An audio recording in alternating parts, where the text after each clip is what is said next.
Hi, this is Amy with Kapiolani Community College's Ask How To. Today we're going to learn how to fill out the verification worksheet. Now, verification is a random process in which the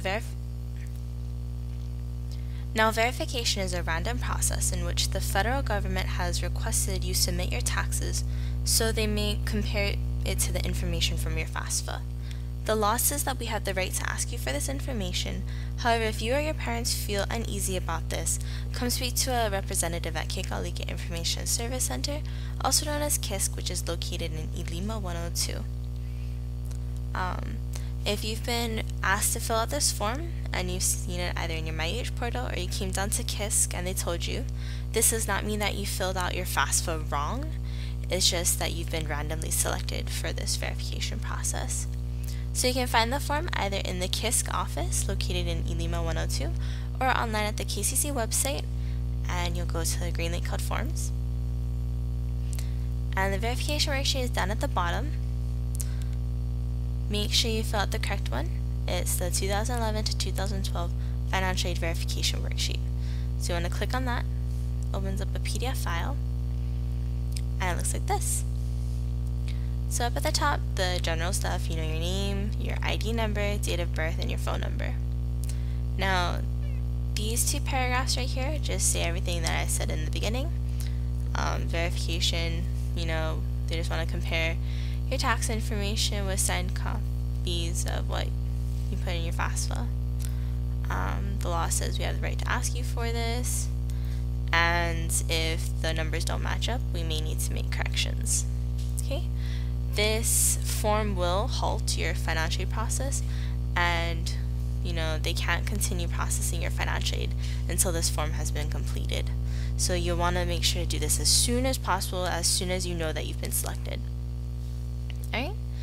So if we go down below to section A, we're going to fill out your family information. So if you are required to report your parents' information on your FAFSA, you must follow the following instructions for a dependent student. Now, you'll see a box down here below, and in here you're going to want to list first yourself, and then you'll want to list everybody who's in your household. So your parents, if your parents are supporting one of your brothers and sisters and they're away for college, you'll want to write them too.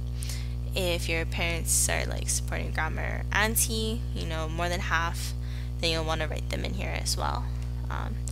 Up here gives some details about who you can and can't list. If you're an independent student, you want to list yourself, your spouse if you have one, your kids. If you provide half of your support for someone, let's say you support your parents, you'll write them in here as well. If you need more space, attach a separate page. And another note is that it's really important to fill everything in. So, ages, the relationship, college. If they have no college, just put not applicable. Okay, so in section B, it's about the student's tax forms. So, check only one box below. And so check here if you are attaching a signed copy of your tax return. So that is if you've worked and you're filing taxes, check here. If you will not file or are not required to file, check here, complete the box below. If your spouse is not required to file, then complete number 2 below. Okay, so if you are checking this first one off, all you have to do is get a signed copy of your tax return and just attach to the worksheet. That's it. You don't have to worry about anything else over here. If you don't know where your tax form is, you can either call whoever did your taxes or give them a call, the IRS, at this number. Okay, and let's say if you just turned 18, you've never had a job in your life, you're checking this box off, you don't know what to put here, just put, who's supporting you. If it's mom and dad who are supporting you, just not applicable, 0. However, if you're getting Social Security something, put that in here as well, or if you're under the table. For section C, it's about your parents' taxes. So if you've listed your parents' information on your FAFSA, you'll have to include their information on here as well. Check the first one. If you are attaching a signed copy of your parents' tax return, you'll need to get that tax paper, check this off, you won't have to worry about that. If your parents did not file and are not required to file, you'll check this box and complete number 2 below. So if your parents were not required to file, just list what source of income they've had, if it's Social Security, food stamps, something, anything. If it's you do not applicable or 0. Make sure to fill out all of these boxes out. Now, if your parents don't know where they put their tax form, they can call this number right here. Now on to section D. It's about the additional financial information and untaxed income section. So in your FAFSA, you were asked to fill out additional financial information, items 43 and 91, or untaxed income, items 44 and 92. So pull up your FAFSA, see what you wrote in there, and just put the numbers back in here. Don't leave anything blank. Write 0 if it's 0. Okay, so this side is the student side. It's item number 43. So you can either go look in your FAFSA for what you put over here, or you can just look on your IRS form and it'll say right here what line to look at. Most of it's pretty self-explanatory. If you haven't paid child support, 0. So basic like that. This is your parent side, and it's on your FAFSA for number 91.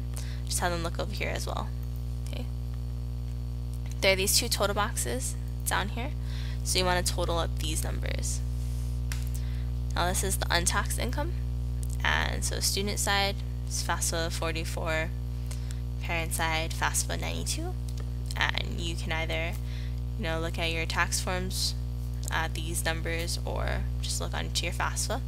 Make sure you put numbers in here, if it's 0, if it's 0, and totals down at the bottom. Don't leave anything blank, because if even one little thing is blank, you miss 1 0 right here, didn't total it properly, they will send it back to you. Now at the bottom you'll want to sign the worksheet, so you'll have to sign, and if you had to put your parents' information, parents have got to sign as well. Now here's a warning. If you purposefully give false or misleading information on this worksheet, you may be fined or be sentenced to jail, or both. So take this very seriously. Alright? Again, your financial aid will not be completed until you filled out this form, so make sure you do it ASAP and turn it into the Kekaulike Information and Service Center. Their address is over here if you want to mail it, fax it, whatever. Email it. If you need any more help, just email us at askhowto@gmail.com or find us on Aloha or leave us a comment below. Thanks.